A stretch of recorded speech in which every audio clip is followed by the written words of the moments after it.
Lecture du livre des Actes des Apôtres. En ces jours-là, l'Église était en paix dans toute la Judée, la Galilée et la Samarie. Elle se construisait et elle marchait dans la crainte du Seigneur. Réconfortée par l'Esprit Saint, elle se multipliait.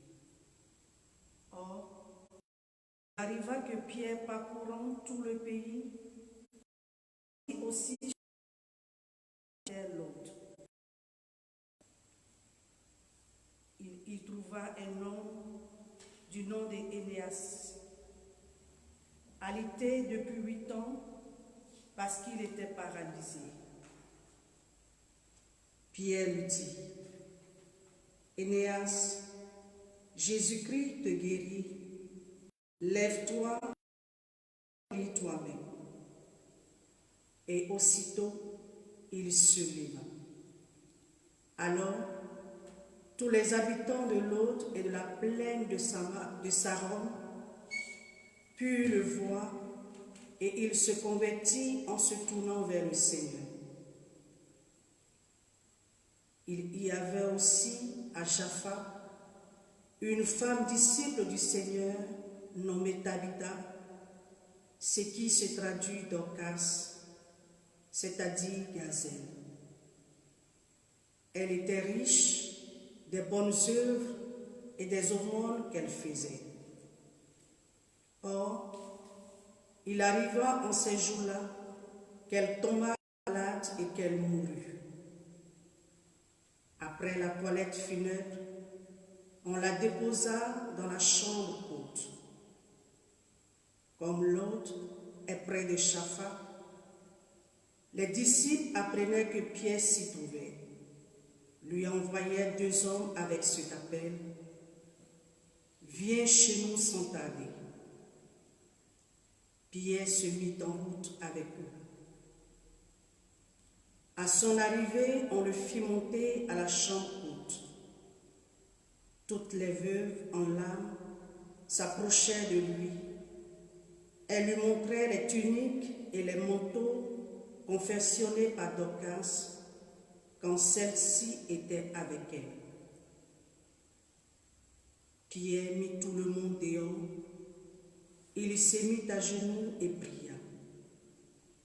Puis, il se tourna vers le corps et il dit, « Tabitha, lève-toi. » Elle ouvrit les yeux et voyant Pierre, elle se redressa et s'assit. Pierre lui donnant la main, la fit lever. Puis, il appela les fidèles et les veuves et la leur présenta vivante. La chose fut connue dans toute la ville de Jaffa et beaucoup crurent au Seigneur. Parole du Seigneur. Nous rendons grâce à Dieu. Comment rendrai-je au Seigneur tout le bien qu'il m'a fait? Comment rendrai-je au Seigneur tout le bien qu'il m'a fait? Comment rendrai-je au Seigneur tout le bien qu'il m'a fait? Je lèverai la coupe du salut, j'invoquerai le nom du Seigneur. Comment rendrai-je au Seigneur tout le bien qu'il m'a fait? Je tiendrai mes promesses au Seigneur, oui, devant tout son peuple. Il en coûte au Seigneur de voir mourir les siens. Comment rendrai-je au Seigneur tout le bien qu'il m'a fait? Ne suis-je pas, Seigneur, ton serviteur, moi dont tu brisas les chaînes? Je t'offrirai le sacrifice d'action de grâce. J'invoquerai le nom du Seigneur. Comment rendrai-je au Seigneur tout le bien qu'il m'a fait? Alléluia, Alléluia, Alléluia, Alléluia, Alléluia, Alléluia, Alléluia, Alléluia. Tes paroles, Seigneur, sont esprit et elles sont vie. Tu as les paroles de la vie éternelle.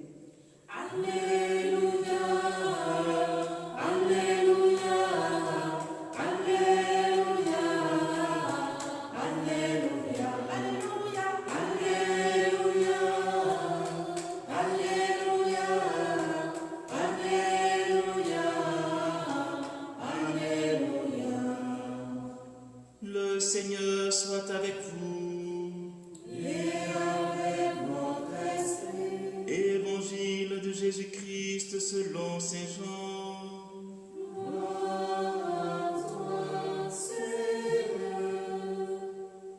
En ce temps-là, Jésus avait donné un enseignement à la synagogue de Capharnaüm.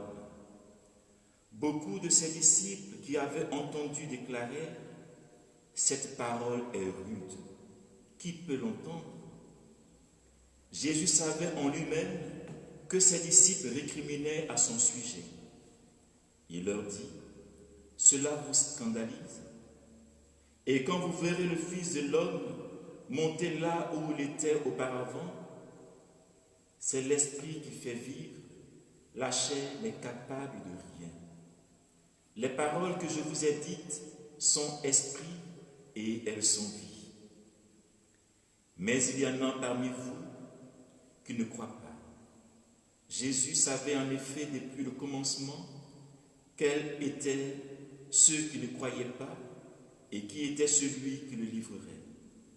Il ajouta, « Voilà pourquoi je vous ai dit que personne ne peut venir à moi si cela ne lui a été donné par le Père. » À partir de ce moment, beaucoup de ses disciples s'en retournèrent et cessèrent de l'accompagner. Alors, Jésus dit aux 12, « Voulez-vous partir vous aussi ?» Simon-Pierre lui répondit, « Seigneur, à qui irions-nous? Tu as les paroles de la vie éternelle. Quant à nous, nous croyons et nous savons que tu es le Saint de Dieu. »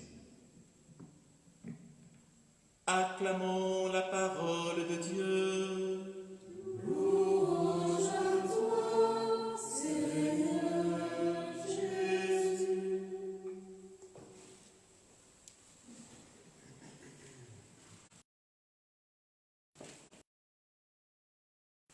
Nous sommes toujours dans ces faire d'eux des anthropophages.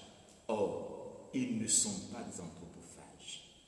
Comment Jésus peut-il dire le pain que je vous donnerai, c'est ma chair? Non, cette parole, elle est trop rude.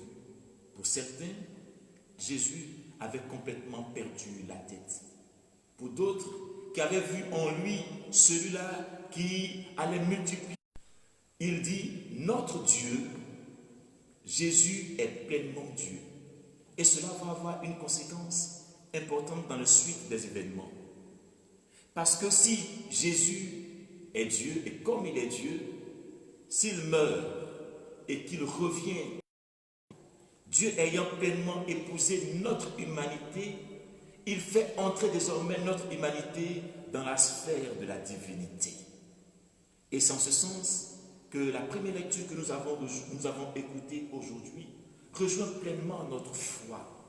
Voilà que Paul va alors, et là, il va permettre à Élias de se lever et d'être guéri. Mais il est guéri au nom de qui?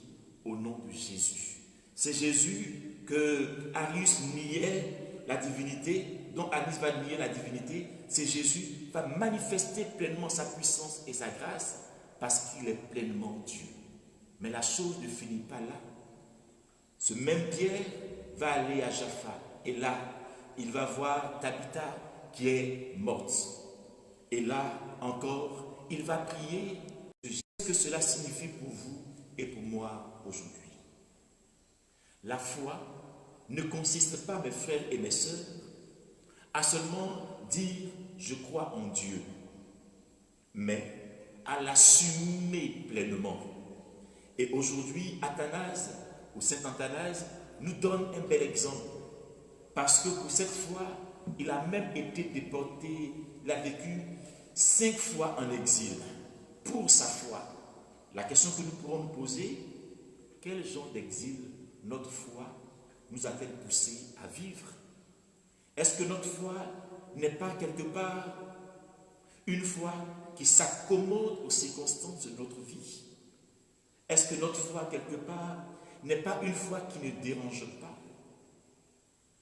Bien souvent, notre foi chrétienne, et comme nous vivons dans une société qui est de plus en plus déchristianisée, alors, pour ne pas faire de querelle, alors on est même prêt à tenir un silence coupable juste pour entrer dans les groupes, pour qu'on soit accepté dans certaines discussions et autres. Mes frères et mes sœurs, Jésus sur le bois de la croix n'a pas fait semblant de mourir. Il est réellement mort et il est réellement ressuscité. Si notre foi est donc en ce Dieu qui est mort et ressuscité, rien ni personne ne devrait nous ébranler dans ce que nous vivons. Même pas le Covid-19, quelle que soit la pandémie, quel que soit ce que nous vivons, notre foi est plus forte que cela. La preuve, c'est que alors, un homme qui était malade, qui n'était pas capable de faire son lit, a été guéri au nom de cette foi en Jésus. Mieux, une femme qui était morte est revenue à la vie au nom de cette même foi. Si donc nous aussi, nous gardons notre foi pleine et entière, quelles que soient les situations, nous en sortirons vainqueurs. Voilà le message que cet Athanase nous donne aujourd'hui, comme pour nous dire que nous ne devons pas avoir une foi timorée, que nous ne devons pas être des chrétiens qui ont peur de vivre leur foi. La foi, c'est l'essentiel de notre vie. Le jour où nous allons délaisser notre foi, nous serons à jamais perdus. Alors, prions au cours de cette Eucharistie, que notre foi ne soit pas juste quelque chose que nous professons de temps en temps et quelquefois même de façon sporadique, mais que notre foi soit pleinement chevillée à notre corps, que nous puissions la proclamer à temps et à contre-temps, aujourd'hui, demain et pour les siècles des siècles.